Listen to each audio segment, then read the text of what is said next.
रास्ते में अहान को एक फूलों की दुकान मिली।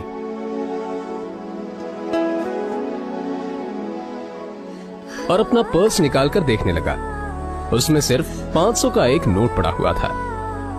जैसे ही अहान वापस मुड़ा तो उसे शगुन का काम और अपनी सास के दिए हुए काम याद आ गए। उसने एक नजर घूर कर उस सैंडल की तरफ देखा और कहा, माफ करना आंटीज और सासू माँ, आप लोगों को सादर प्रणाम।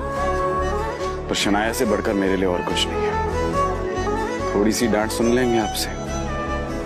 और फिर उस पैसे से अहान ने शनाया के लिए फूलों का वो बुके ले लिया।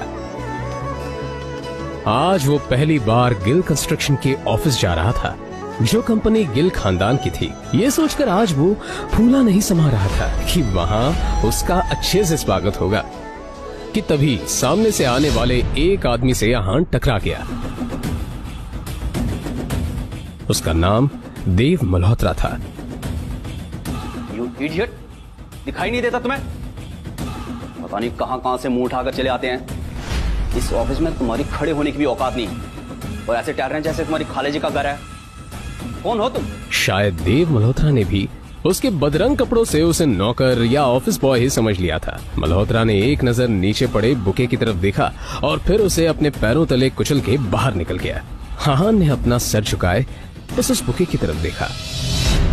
उधर शनाया अंदर से ये नजारा देख रही थी। तभी अहान की नजर शनाया पर पड़ी तो एक पल के लिए वो अपनी बेइज्जती भूल गया और वो शनाया के केबिन में दाखिल हो गया। वो शनाया की तरफ बढ़ा।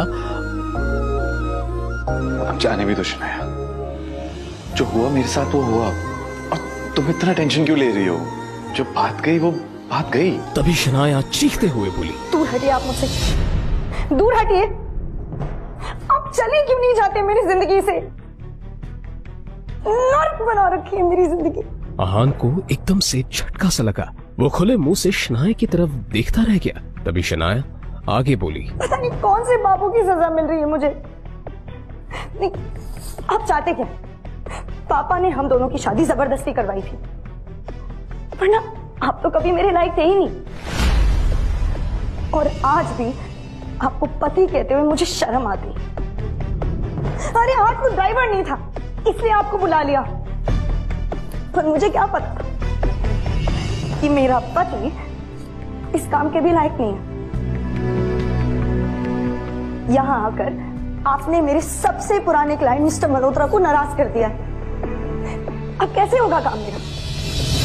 आंखों में आंसू लिए शनाया ने आगे कहा, मैं जहां पर भी जाती हूँ आप मुझे बेइज्जती के सिवा और कुछ नहीं दे सकते।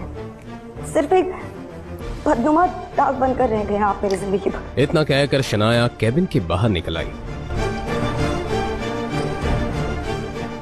तभी रास्ते में पड़े बुके की तरफ देखकर शनाया ने कहा, क्या है ये सब? क्या गंदगी फैला रखी है यहाँ पर? फेंको इसे डस्टबिन में। फूल को अपने पैरों से कुचलते हुए आगे बढ़ गई।